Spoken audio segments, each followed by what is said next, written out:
So we're kind of just chilling. Also, it's good that we didn't bop this karma because the monk was able to pour it out and be fine, so we didn't really waste it. Our mage kind of has to be careful here. So let's see what he ends up doing. He's trying barrier, that's fine.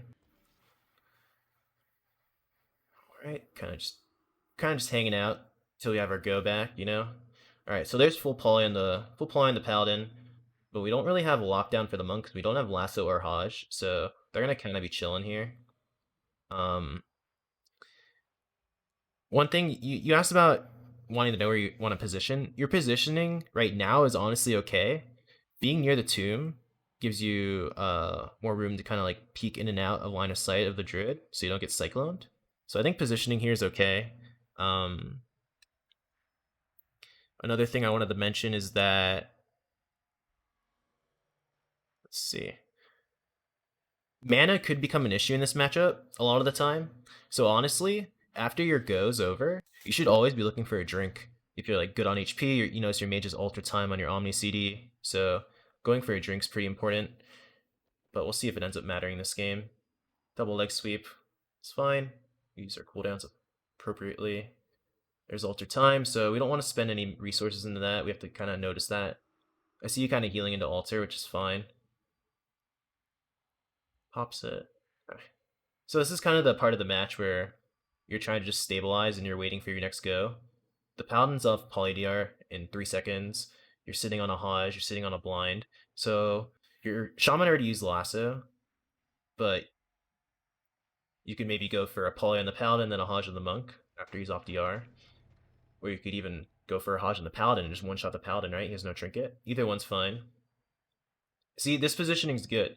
Playing either at the tomb or on the graveyard side is really good on this map because it gives you a lot of line of sight for Cyclone, that sort of thing. All right, there's a blind setup. We didn't really have much damage here, so honestly, I would have just Hodged the Paladin, went on the Paladin there. But it looks like you're going after Monk, that's fine. I just don't think the Hodge there on the Druid does really that much. We've Hodged the Druid twice now, and he kind of just trinkets it. He's not really gonna stop you from killing someone because your mage has counterspell for his Cyclone, right? On your goes. So you can kind of use Hodge on the kill target for the most part of this comp, in my opinion.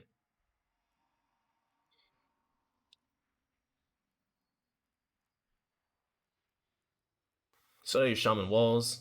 Uh, yeah, positioning was a little awkward there. They kind of got a big leg sweep go, thing Vokes when. You do have some tools available to like, you know, stop the pressure, but your Shaman really has to kind of like kite the Zwen here. Maybe kite him through the ring. Like your mage got a full double ring on them, and then he goes for a lasso. Their Paladin trinket sacks. It's at this point when their Paladin trinket sacks, I'll be looking to play really defensive because you're not really gonna get more from them because he has diffuse up as well. So if your Shaman saw that, he should be like, "Oh shit, I better play defensive, right?" He's kind of just your Shaman's just kind of sitting out there, just eating a ton of damage from the Boomkin and the Monk, which isn't really great. You do have sack still, which you'll probably have to use soon because this wind's pretty crazy. Yep, there's sack. I don't mind that. I'd probably swap your second beacon over to yourself right now just for efficiency. Just use one global during the sack real quick, but um yeah, this game kind of devolved pretty fast, and it has a lot to do with where your shaman was positioned in on the monk's cooldowns. And also it has to do with the fact that I would say he kind of wasted his wall, but what are you going to do about that? You're not playing his character.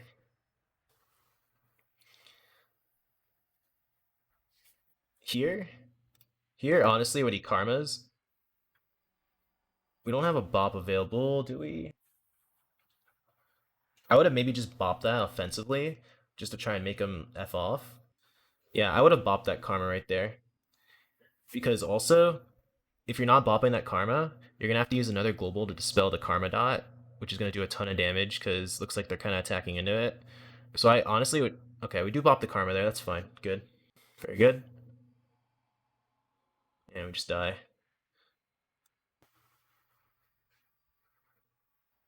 Yeah, so that went bad about right here when he got double stoned. And the monk popped as when like this guy's went into wall and Earth Lily wall, but he kind of just chilled out in the open. You see how your shaman's kind of just chilling out in the open? Like he's literally asking just to get run down, pretty much without line of sighting. Like your positioning's fine. Like your shaman should be over near you right now. Like he should be kind of just playing defensive.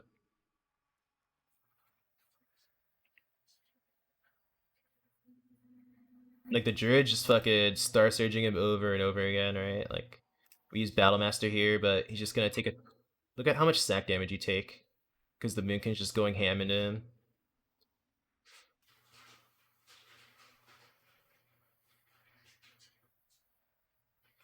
But yeah, honestly, your positioning was fine that game.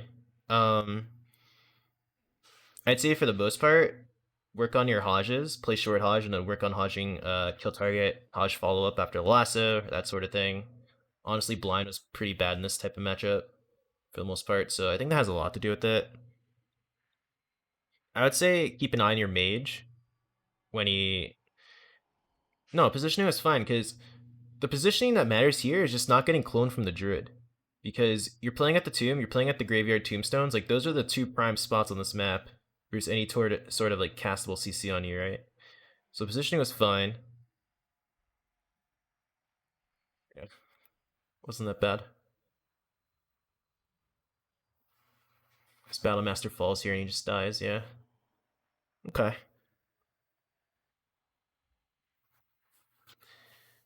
And you have any questions about that, Kenny's, or anything like that, you let me know. Because that's pretty much what I got for this game. Like, positioning was okay. You know, you're kind of playing around where your guy's playing, right? I'd say main thing were the Hodges.